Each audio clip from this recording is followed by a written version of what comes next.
Kahani Nagri Story Channel. Please subscribe me my YouTube channel. Thank you. अनु का बंधन article number 1641। जिंदगी में बड़े फैसले बहादुर लोग ही किया करते हैं, ऐसा ही एक फैसला तारिक ने भी किया था। जुमेरात 23 जनवरी 2020। खालिद महमूद आसी। बुजुर्गों से सुनते आए हैं कि जोड़े आसमानों पर बनते हैं। तजस्सुस था मगर दूर हो गया। तजस्सुस ने जब हकीकत का रूप धारा तो मेरी आंखें खली की खली रह गईं। वाकई हुक्म रबी के हम सब ताबे हैं, यहाँ तक कि कायनात का जर्रा जर्रा एहकाम रबी का मरहून मिन्नत है।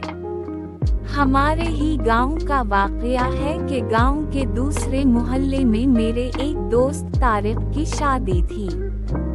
मैं भी मधु था। रस्म मेहंदी में हर तरह का हला गिला हुआ, ढोल बजे, खूब नाच गाना हुआ। तकरीब की रौनक को दोबाला करने के लिए कभी कभार फायरिंग का तड़का भी लगाया जाता रहा।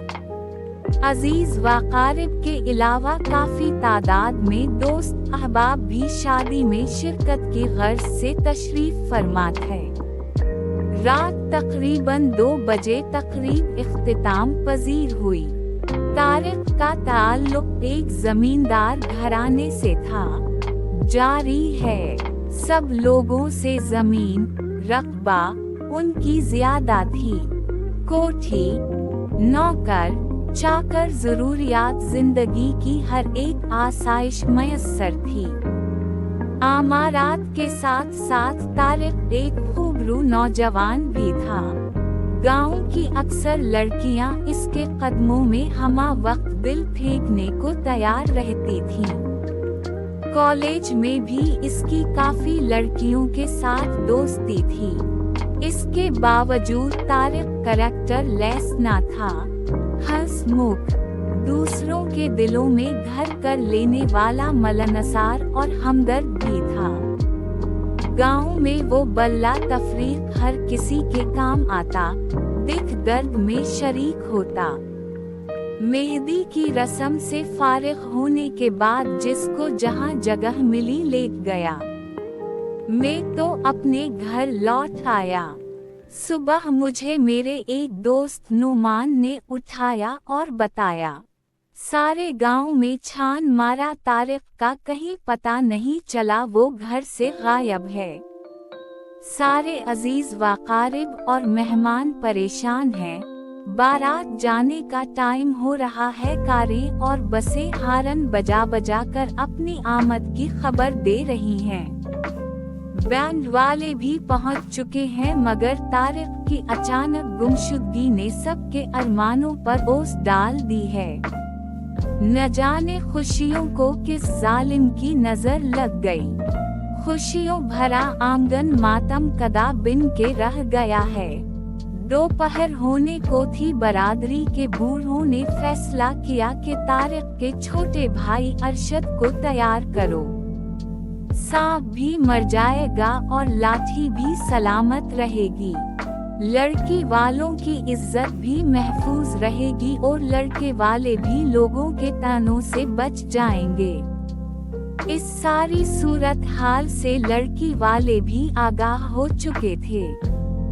इन्होंने अपने एक कमी के हाथ तारिक के यहाँ पैगाम भिजवा दिया कि हमको सब मालूम हो चुका है, लिहाजा हमारे यहाँ आने की कतई जुर्रत ना करना। क्योंकि अरशद भी तारिक ही का भाई है, वो तारिक से भी 2 हाथ आगे होगा। और साथ ही दूसरे कमी को हमारे ही गांव के जुनैद, जो तारिक ही का कजिन था, पैगाम भिजवा दिया कि फौरन तैयार होकर चंद अजीज साथ लेकर पहुंच जाओ। ज्यादातर दर्द करने की भी जरूरत नहीं, क्योंकि हमने सब इंतजाम कर रखा है। जुनैद की तो जैसे लॉटरी निकल आई। खुशी से फूले नहीं समा रहा था। चंद दिन पहले से मातम कना जुनैद की तो अब बाछें खल रही थीं। जब मुझे उस वाकया का इल्म हुआ तो मैं सुनकर हैरान व परेशान हो गया और बेइख्तियार पुकार उठा, वाह मौला तेरे रंग प्यारियां तो ही जाने। जुनैद तारिक का कजिन था, मगर किसी भी तौर वो तारिक का हम पल्ला नहीं था। यही वजह थी कि साइमा के घर वालों ने जुनैद पर तारिक को तरजीह दी थी।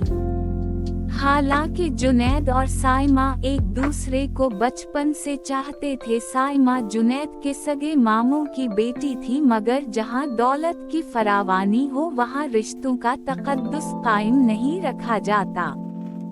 हर रिश्ता दौलत के तराजू में तोला जाता है। दौलत तो भाई के हाथों भाई को कत्ल करवा देती है, बेटे के हाथों बाप को मरवा देती है। जमींदार तो वैसे भी 1 इंच जमीन की खातिर खानदान के खानदान तबाह कर देते हैं, मगर जमीन का टुकड़ा कई कत्ल करवाने के बाद भी मुद्दई और मदली का मुंह चढ़ा रहा होता है। जुनैद तैयार हुआ, अपनी बचपन की मोहब्बत को पाने के लिए मामू के यहाँ पहुँच गया। इस तरह 2 बिछड़ने वाले आपस में मिल गए। इस वाकया को काफी अरसा बीत चुका है, मगर आज जब भी हमारे गांव में शहनाई की आवाज मेरे कानों से टकराती है तो मुझे फौरन तारिक वाला वाकया याद आ जाता है। जुनैद और साइमा की शादी के 2 साल बाद तारिक दुबई से लूटा हर एक इससे रूपोश होने के मुताल्लिक पूछने की कोशिश करने लगा, मगर उसने किसी को भी सच्ची बात ना बताई। एक शाम मेरी और तारिक की मुलाकात खेतों में हुई, क्योंकि हम दोनों की जमीन साथ साथ थी।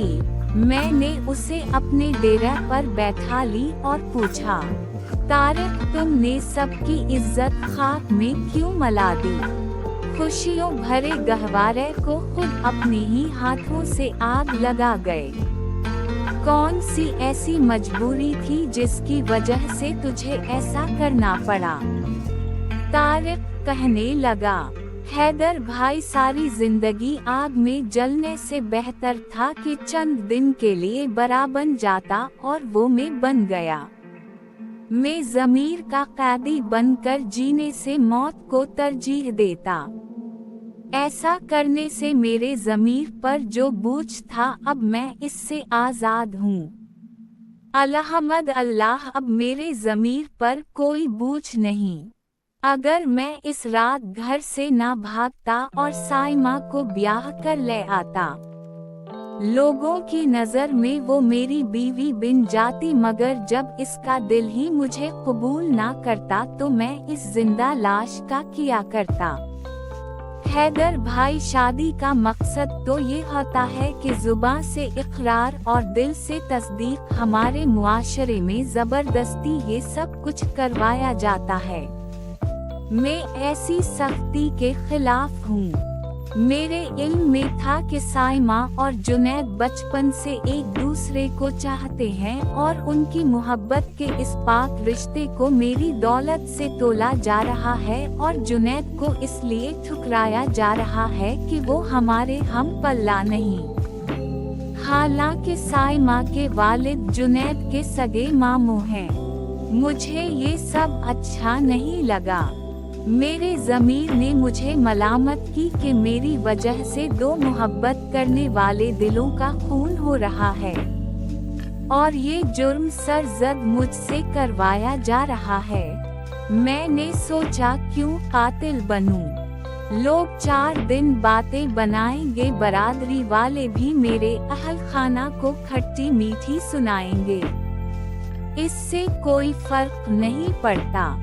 मेरे ऐसा करने से अगर 2 दिलों का मिलाप हो जाता है तो मुझे खुशी होगी। वैसे भी हैदर भाई जोड़े तो आसमानों पर बनते हैं। अल्लाह साईं जो करता है बेहतर करता है। जुनैद और साइमा हंसी खुशी जिंदगी बसर कर रहे हैं। उनके आंगन में अब 2 नन्हे से फूल भी खिल चुके हैं। खुदा उनको सलामत रखे, हमारे लिए भी तो इस खालिक व मालिक ने कोई ढूंढ के रखी ही होगी।